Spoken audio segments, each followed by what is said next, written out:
എല്ലാവർക്കും നമസ്കാരം. നമുക്ക് നല്ല പഞ്ഞി പോലുള്ള പാലപ്പം ഉണ്ടാക്കുന്നത് എങ്ങനെയാണെന്ന് കാണാം. ഈസ്റ്ററൊക്കെ വരുമല്ലേ, അപ്പം ഈ പാലപ്പം ഒന്ന് ട്രൈ ചെയ്തിട്ട് നിങ്ങളുടെ അഭിപ്രായങ്ങളൊക്കെ അറിയിക്കുമല്ലോ. ആദ്യം നമുക്ക് ഏകദേശം 1.5 കപ്പോളം ഇഡ്ഡലി റൈസ് ഏകദേശം 5-6 മണിക്കൂർ വെള്ളത്തിൽ കുതിർത്തതാണേ. കഴുകിയ ശേഷമാണ് ഞാൻ വെള്ളത്തിൽ കുതിർത്ത് വെച്ചത്. എന്നിട്ടത് ഏകദേശം ഒരു 5 മണിക്കൂറിന് ശേഷം അത് ഒരു സ്റ്റെയിനറിൽ വെച്ച് അരിച്ചെടുത്ത ശേഷം അത് ഒരു മിക്സിയുടെ ജാറിലേക്ക് ഇട്ട് കൊടുക്കുക.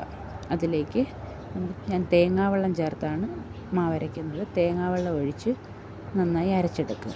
ഒരുപാട് ഫൈൻ പേസ്റ്റ് ആകണ്ട, ചെറിയ തരിയോടുകൂടി അരച്ചെടുക്കുക. ചെറിയ തരി മീൻസ് നമ്മുടെ റവയുടെയൊക്കെ ആ ഒരു ചെറിയ തരി, അത്രയും മതിയാവും. എന്നിട്ട് ഇതൊരു പാത്രത്തിലേക്ക് മാറ്റിയ ശേഷം വീണ്ടും അതിലേക്ക് 1/2 കപ്പ് ചോറ്, 1/2 കപ്പ് തേങ്ങ ചിരകിയത്, 1.5 ടേബിൾ സ്പൂണോളം പഞ്ചസാര, ആവശ്യത്തിനുള്ള ഉപ്പും കൂടെ ചേർത്ത്, പിന്നെ വേണ്ടത് വീണ്ടും ഇൻസ്റ്റൻറ്റ് ഈസ്റ്റാണ് വേണ്ടത്. ഇൻസ്റ്റൻറ്റ് ഈസ്റ്റ് ഞാനിവിടെ എടുത്തിരിക്കുന്നത് ഒരു 1/4 ടീസ്പൂണിനും താഴെ ഈസ്റ്റേ എടുത്തിട്ടുള്ളൂ. പിന്നെ ഓരോ നാട്ടിലെ ക്ലൈമറ്റ് അനുസരിച്ച് ഈസ്റ്റിൻ്റെ അളവിൽ വ്യത്യാസം വരും. ഇപ്പം നല്ല ചൂടൊക്കെ ആണെങ്കിൽ ചിലപ്പം 1/4 ടീസ്പൂണോളം വേണ്ട, ഒരു 2 നുള്ളൊക്കെ മതിയാവും.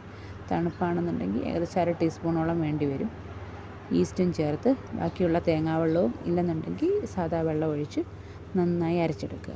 എന്നിട്ടത് പാത്രത്തിലേക്ക് മാറ്റിയ ശേഷം ഒരു തവി ഉപയോഗിച്ച് എല്ലാം നന്നായിട്ട് മിക്സ് ചെയ്ത ശേഷം ഒരു ടൈറ്റായിട്ടുള്ള ഒരു അടപ്പ് വെച്ച് അടച്ച് വയ്ക്കുക. അടച്ച് ഏകദേശം ഒരു 3-4 മണിക്കൂറിനുള്ളിൽ തന്നെ അത് നന്നായി ഫെർമെൻ്റ് ആകും. പിന്നെ അപ്പച്ചട്ടി ചൂടാകുമ്പം അതിലേക്ക് ഓരോ തവി മാവ് കോരി ഒഴിച്ച് ഒന്ന് ചുറ്റിച്ചെടുക്കുക.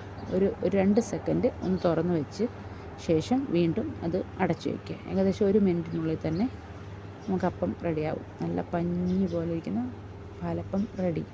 കണ്ടാൽ തന്നെ നിങ്ങൾക്ക് മനസ്സിലാവുന്നത് എത്രത്തോളം സോഫ്റ്റാണ് ഈ പാലപ്പം എന്ന്.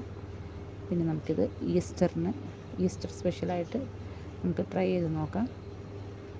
ചിക്കൻ സ്റ്റൂവും അല്ലെന്നുണ്ടെങ്കിൽ മട്ടൺ സ്റ്റൂവോ ബീഫ് സ്റ്റൂ എന്തോ ഇഷ്ടമുള്ളതിൻ്റെ കൂട്ടത്തിൽ വിളമ്പാം. മുട്ടക്കറിയും അല്ലെങ്കിൽ അപ്പത്തിൻ്റെ ചമ്മന്തിയും ഒന്നുമില്ലെങ്കിൽ പഞ്ചസാര കൂട്ടി കഴിക്കാൻ പോലും നല്ല സൂപ്പറാണ്. എല്ലാവരും ഇത് ട്രൈ ചെയ്തിട്ട് നിങ്ങളുടെ അഭിപ്രായങ്ങളെല്ലാം കമൻസിലൂടെ അറിയിക്കണം. അതേപോലെ തന്നെ നിങ്ങൾ എൻ്റെ ചാനൽ ആദ്യമായിട്ടാണ് കാണുന്നുണ്ടെങ്കിൽ പ്ലീസ് എന്നെ ഒന്ന് സപ്പോർട്ട് ചെയ്യുക, സബ്സ്ക്രൈബ് ചെയ്യുക. അഭിപ്രായങ്ങളും എല്ലാം ലൈക്കും അമർത്തുക. Thank you. വീണ്ടും പുതിയ റെസിപ്പിയായിട്ട് നമുക്ക് പെട്ടെന്ന് തന്നെ കാണാവേ. Okay, by.